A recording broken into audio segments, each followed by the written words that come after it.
saya hanya melihat begini, siapapun pelaku, ya, tidak melihat kelengkapan fisiknya. Saya mundur dengan apa yang saya sampaikan tadi. Dia punya strategi, dia punya rencana, dan dia punya tujuan gitu. Apapun, siapapun dia dalam kondisi apapun.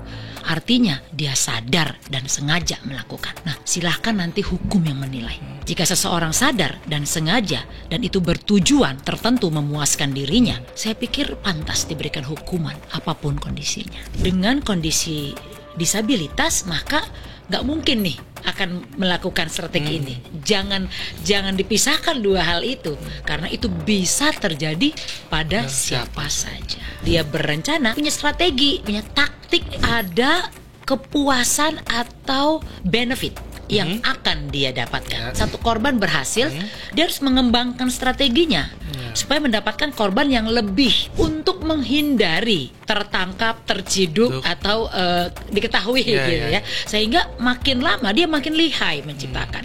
Nah, dari mana strategi ini? Ya dia belajar dari banyak sumber. Ya, referensi. Atau dia riset dulu kali, Mbak. Ya, masa Indonesia suka mudah kasihan. Dan secara normatif kita harus iba dengan orang-orang yang seperti itu dan memaklumi. Kalau buat saya ya Mas, ada sikap toleransi yang kadang-kadang jadi di luar konteks. Kita harus pintar membedakan antara minta tolong dengan memperdaya. Apapun itu, selama itu tindakan pelecehan dan kekerasan seksual, ranahnya sudah kriminalitas.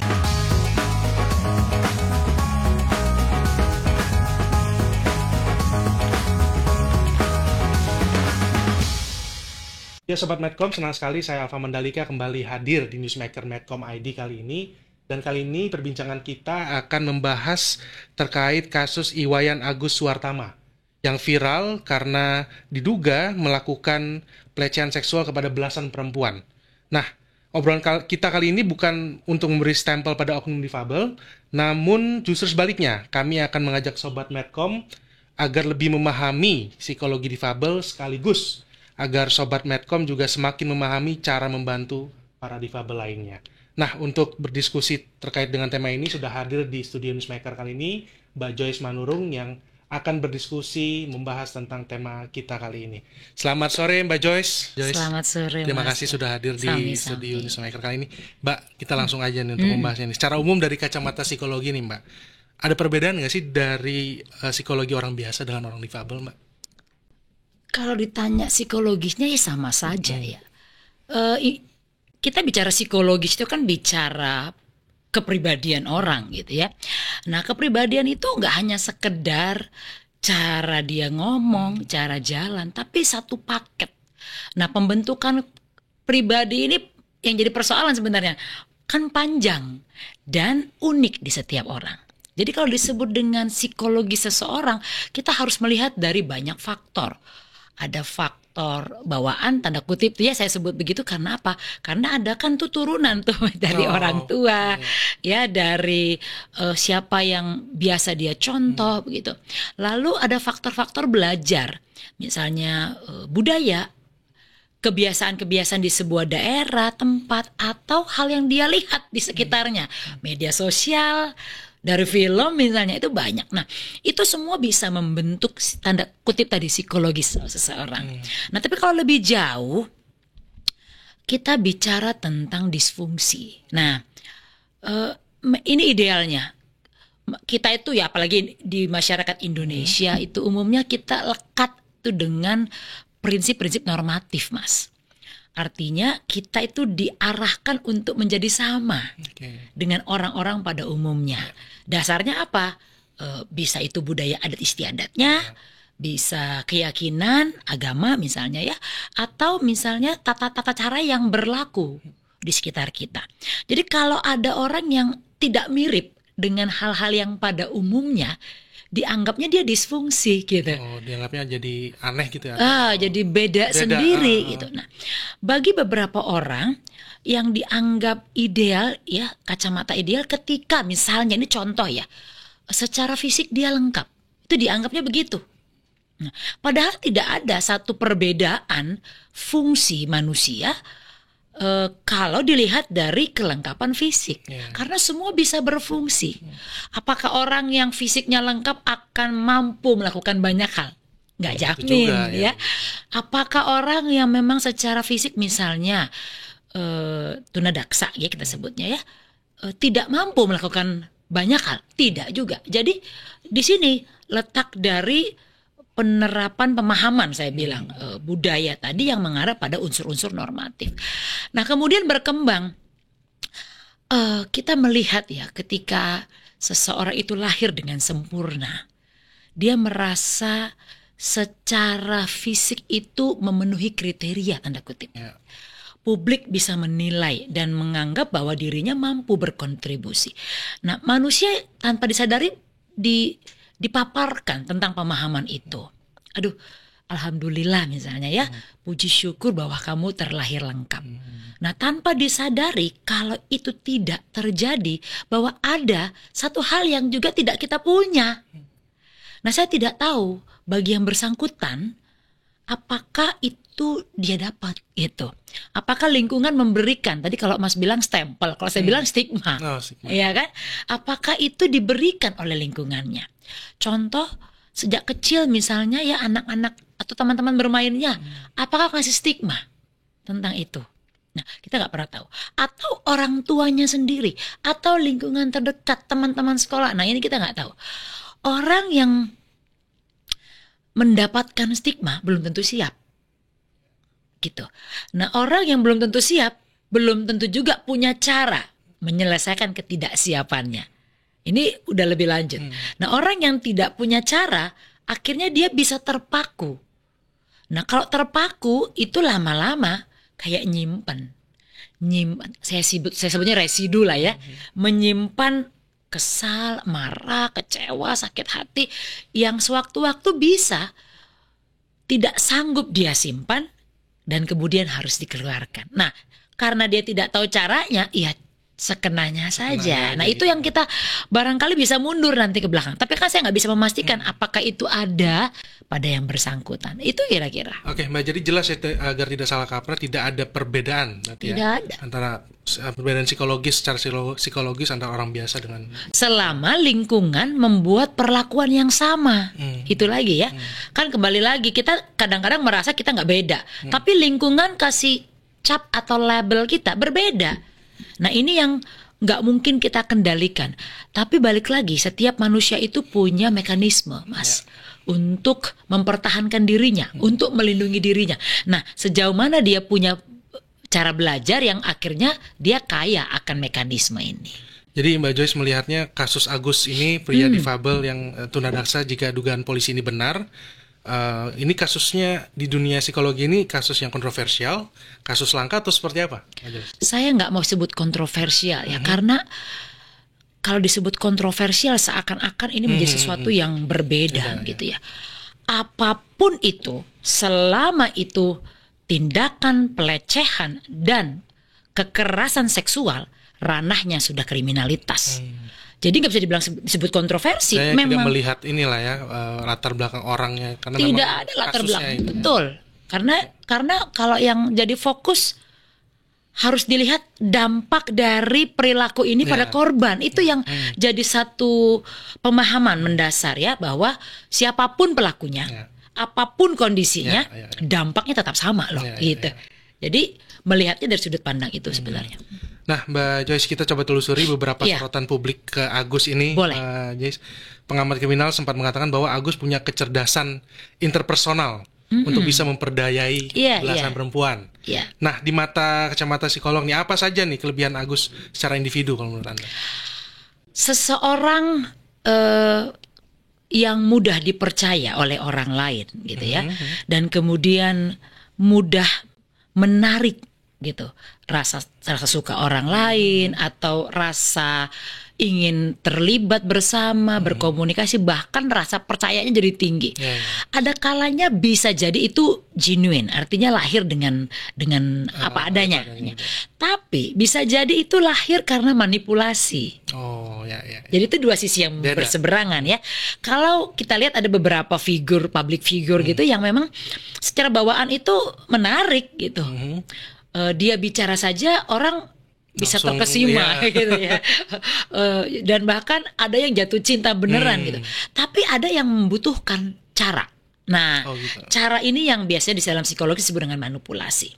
Manipulasi itu kan intinya menciptakan atau mengkreasikan sesuatu yang tidak ada menjadi ada. Dan tujuannya adalah memberdayakan gitu. Dan orang lain bisa jadi korban dalam hal ini. Karena manipulasi harus jadi negatif poinnya di situ. Ya, di sini konteksnya dia tahu bahwa tujuannya ada. Jadi secara sengaja.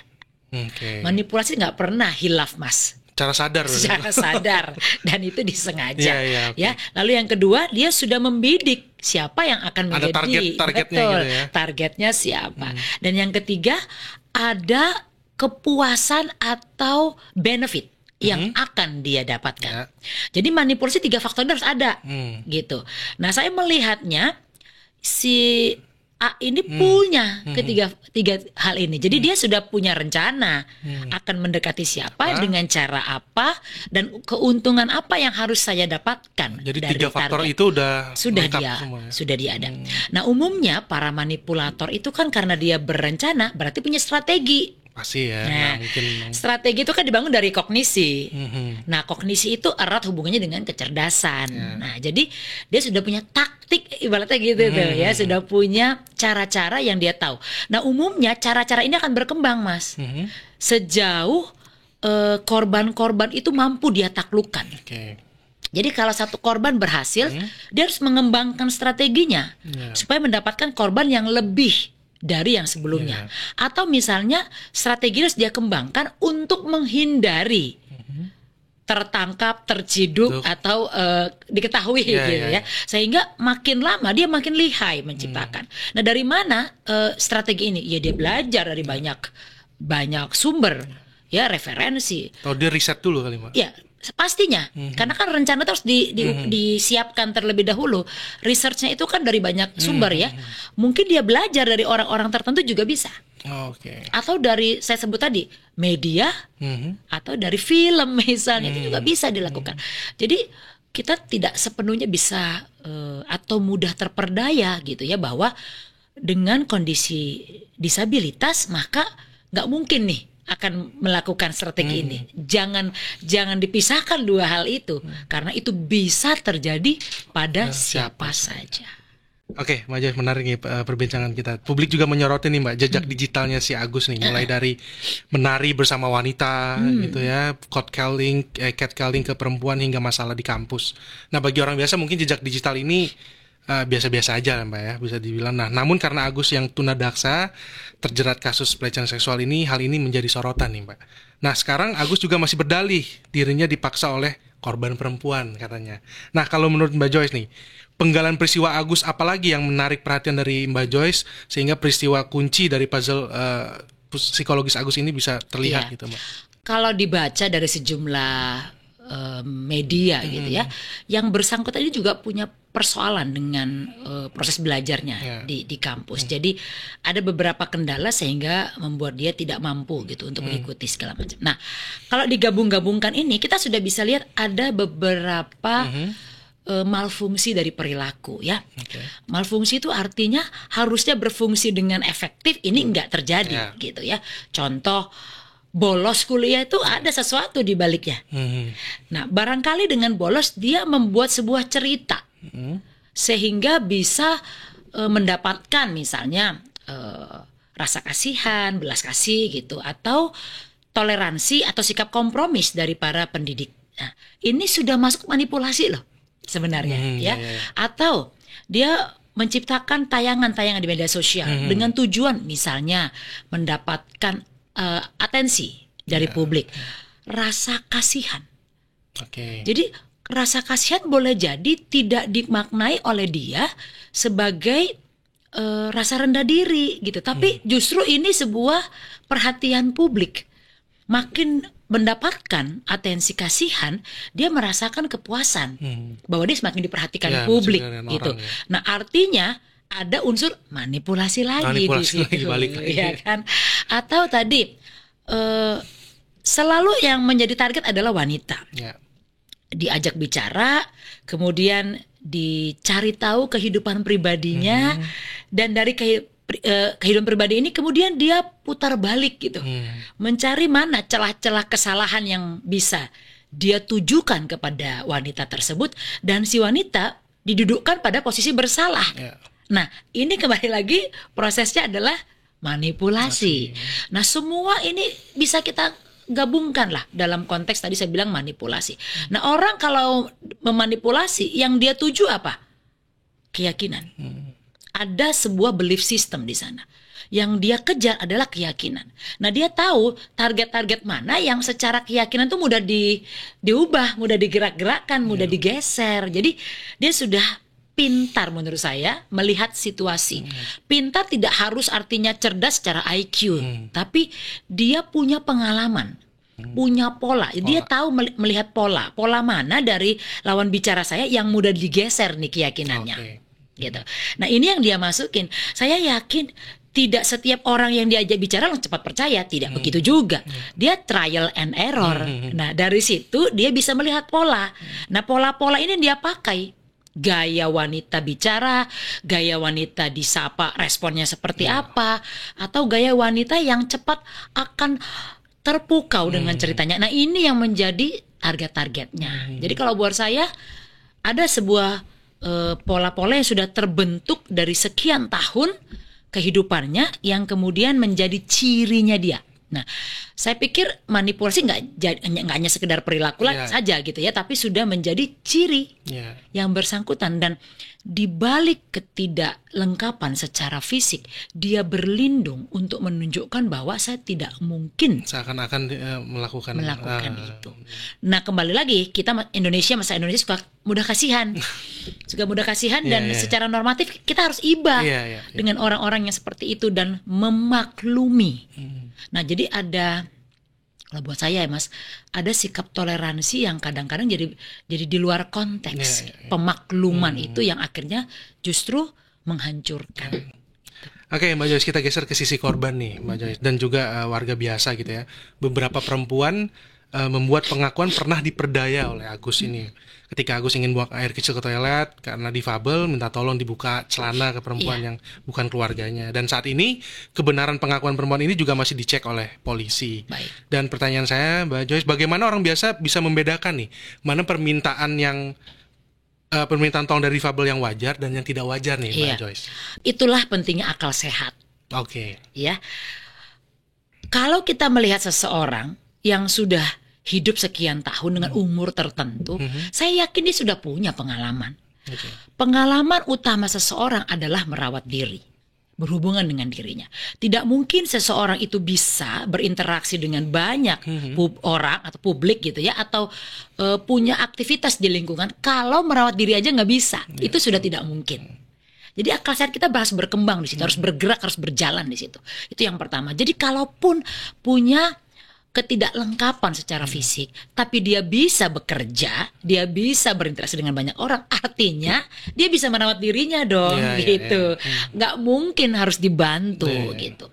Lalu yang kedua, di usia-usia seperti itu usia dewasa ya, artinya dia tidak perlu bantuan orang dalam melakukan banyak hal. Apalagi sepanjang usia itu dia sudah pernah belajar atau dia sudah dilengkapi kemampuan untuk melakukan banyak hal. Dia bisa naik motor sendiri misalnya. Dia bisa mencari atau melakukan hal-hal dengan orang, berdiskusi itu bisa sendiri. Artinya itu hal yang sifatnya personal kan tidak mungkin harus dilakukan dengan bersama-sama orang lain. Lalu yang ketiga, kita harus pintar membedakan antara minta tolong dengan memperdaya, gitu. Kalau minta tolong itu memang betul-betul dalam kondisi tidak mampu.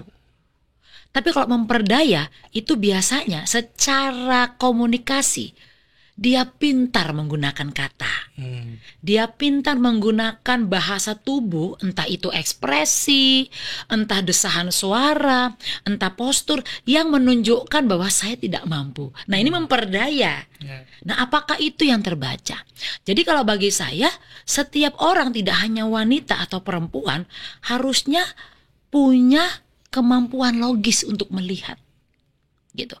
Itulah pentingnya ya Mas kita terliterasi dengan banyak informasi, terutama memahami tadi bahasa tubuh, gaya kalimat, mana yang persuasif, mana yang tujuannya manipulasi gitu. Jadi sehingga kita bisa membedakan gitu. Nah, kalau misalnya ajakan itu sifatnya ayolah, ada unsur pemaksaan. Nah, kalau sudah ada unsur pemaksaan, berarti sudah masuk ke memperdaya orang lain gitu ya. Tidak lagi membutuhkan bantuan orang lain. Nah, ini yang pintar-pintar harus dibedakan. Jadi harus diasah terus akal sehat kita ya. Iya, sebenarnya kita sudah punya loh. Iya, tinggal kita pakai apa tidak gitu. Oke, Mbak Joyce, nah bagi orang awam nih, kan tadi Mbak Joyce sempat mengatakan bahwa ini Agus masuk ke aksi manipulatif gitu ya. Iya. Nah, untuk menghindari taktik-taktik manipulatif dari oknum tunadaksa seperti Agus ini seperti apa nih, Mbak? Sepertinya tidak hanya bagi penderita tunadaksa, tapi buat orang-orang yang memang secara fisik juga lengkap ya, anggota tubuhnya. Saya pikir pertama, setiap perempuan itu harus punya kemampuan self defense, ya self defensive istilahnya, membela diri. Bisa dalam bentuk fisik dia melawan, jadi dia punya kemampuan bela diri misalnya ya, atau memang punya kemampuan berkomunikasi. Itu harus dia miliki. Ada namanya teknik asertif, Mas. Jadi teknik menolak dengan sopan namun tegas. Gitu ya. Jadi kalau saya diajak misalnya ke seseorang, ayo kita mampir dulu ke homestay. Oh Bu, tidak. Tempat bertemu bukan di homestay. Kita bisa bertemu di rumah makan atau di taman yang banyak orangnya. Itu teknik asertif gitu. Yang membuat orang tahu, oh saya bukan orang yang mudah diperdaya. Enggak langsung iya aja. Iya, betul. Lalu berikutnya wacana, informasi. Banyak sekarang kan nggak harus kita sampai sekolah strata berapa gitu ya. Dengan banyaknya media kita bisa banyak belajar, Mas. Kita bisa melihat perbandingan kasus-kasus orang-orang yang dilecehkan secara seksual itu apa saja sih? Cirinya kita pelajari. Artinya kita tidak ikutin ciri-ciri itu. Lalu yang berikutnya, bagaimana ciri-ciri atau cara-cara kita menghindari pelecehan dan juga kekerasan seksual. Contoh, mengatakan stop. Jangan, misalnya ya. Tidak. Nah, itu penting bagi para wanita. Dan kita tahu bahwa sekarang ada undang-undang pidana loh. Jadi kita bisa menggunakan pasal-pasal undang-undang itu untuk bilang kamu bisa saya dakwa jika kamu menyampaikan, bahkan tidak hanya unsur pelecehan secara fisik ya, kata saja dilecehkan itu bisa kita laporkan. Jadi itu pemahaman. Dan penting bagi setiap perempuan itu juga memahami bahwa dirinya berharga, dirinya bernilai. Jadi tidak boleh ada sembarang orang yang memberikan label, kata-kata, bahkan atau yang paling berat adalah sentuhan fisik hingga pemaksaan hubungan seksual. Jadi dia berhak dan boleh menolak dengan tegas. Itu dia. Nah, Mbak Joyce, dari sisi korban awalnya publik tahu juga nih, publik tidak percaya nih dengan Agus yang kondisinya tunadaksa itu adalah pelaku kejahatan, dan korban juga takut disalahkan nih. Karena dianggap bisa menyudutkan dari tunadaksa itu. Nah, apalagi nih faktor psikologis yang bisa membuat korban perempuan tuh seperti ketakutan untuk menghadapi atau mengungkap pelecehan yang dilakukan Agus ini. Masyarakat kita masih erat dengan kata aib.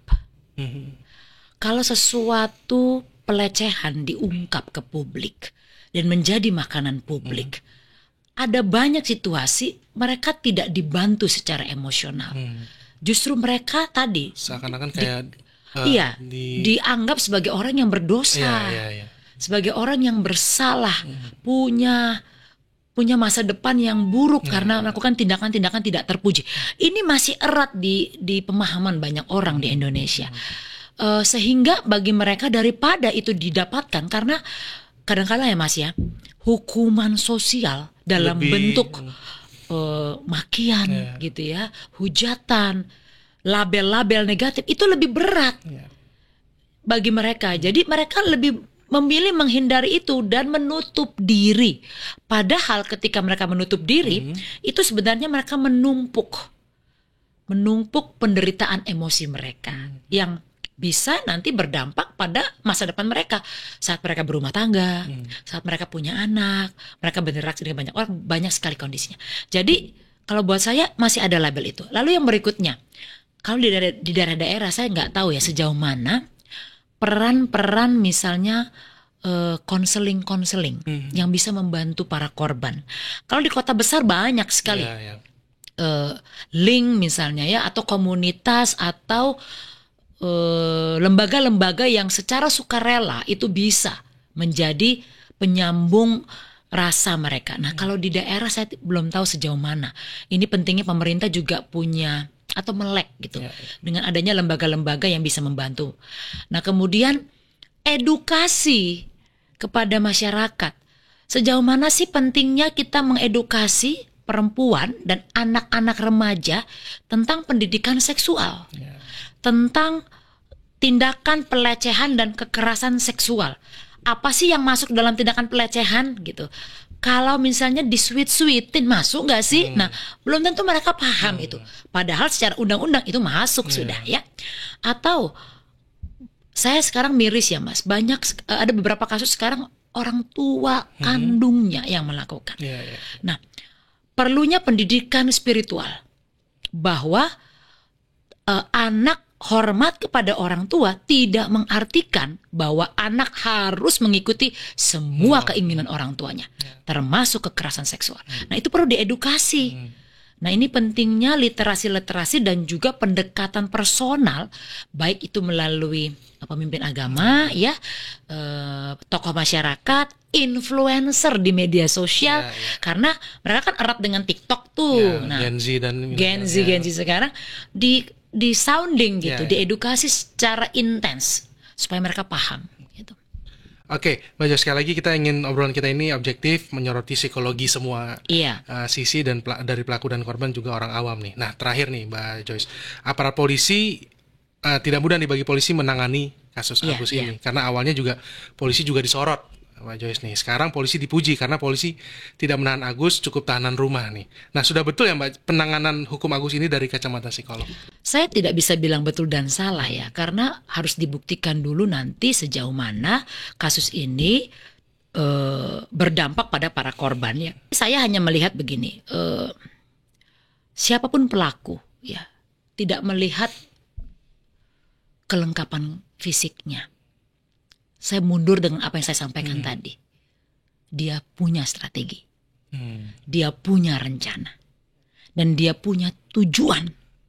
Gitu. Apapun, siapapun dia dalam kondisi apapun. Artinya dia sadar dan sengaja melakukan. Nah, silahkan nanti hukum yang menilai. Jika seseorang sadar dan sengaja dan itu bertujuan tertentu memuaskan dirinya, saya pikir pantas diberikan hukuman. Apapun kondisinya. Gitu. Oke, baik, terima kasih Mbak Joyce Manurung sudah diskusi di Newsmaker kali ini. Terima kasih Mbak Joyce sekali lagi. Sama-sama. Dan untuk Sobat Netcom, kita sudahi obrolan kita bersama psikolog Mbak Joyce Manurung. Kita berjumpa pekan depan dengan topik dan narasumber menarik lainnya. Terima kasih, sampai jumpa.